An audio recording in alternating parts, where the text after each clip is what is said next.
আজকের বাঙালি রান্নাবান্না থেকে বলছি। আজকের দেখাবো চিংড়ি মাছের মালাইকারি।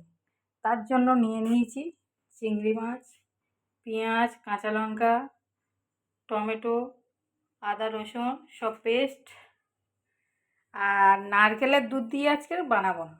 আজকের আমার তো গরুর দুধ নেই, তাই প্যাকেট দুধ দিয়ে বানাবো। তার জন্য কড়াইতে তেল দিয়ে দিলাম, মাছটা ভাজার জন্য লবণ দিয়ে দিলাম, হলুদ দিয়ে দিলাম, চিংড়ি মাছগুলো কড়াই দিয়ে দিলাম।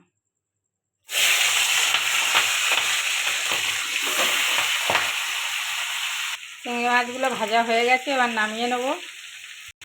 ওই তেলে ফোড়ন দিয়ে দেবো গোটা গরম মশলা,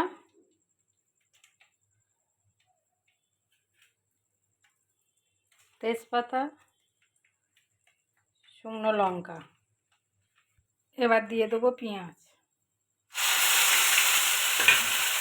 দিয়ে দেবো টমেটো পেস্ট,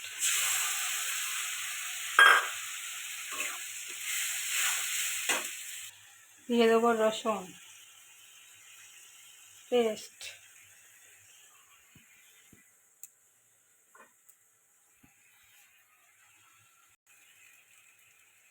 আদার পেস্ট, রসুন আদা একসাথে সব দিয়ে দিলাম। এবার দিয়ে দেবো হলুদ, লঙ্কার গুঁড়ো, লবণ,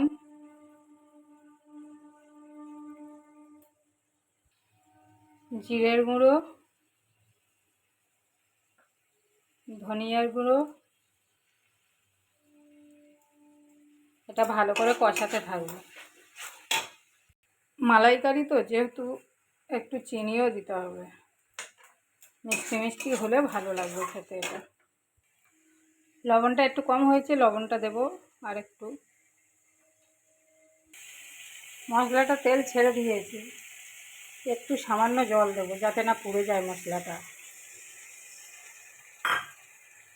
মশলাটা হয়ে গেছে, এবার দিয়ে দেবো প্যাকেট দুধ।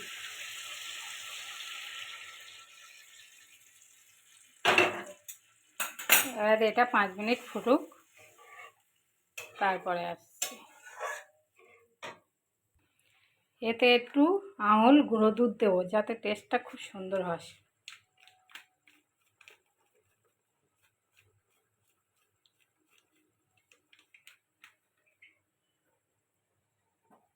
এবার চিংড়ি মাছগুলো দিয়ে দেবো।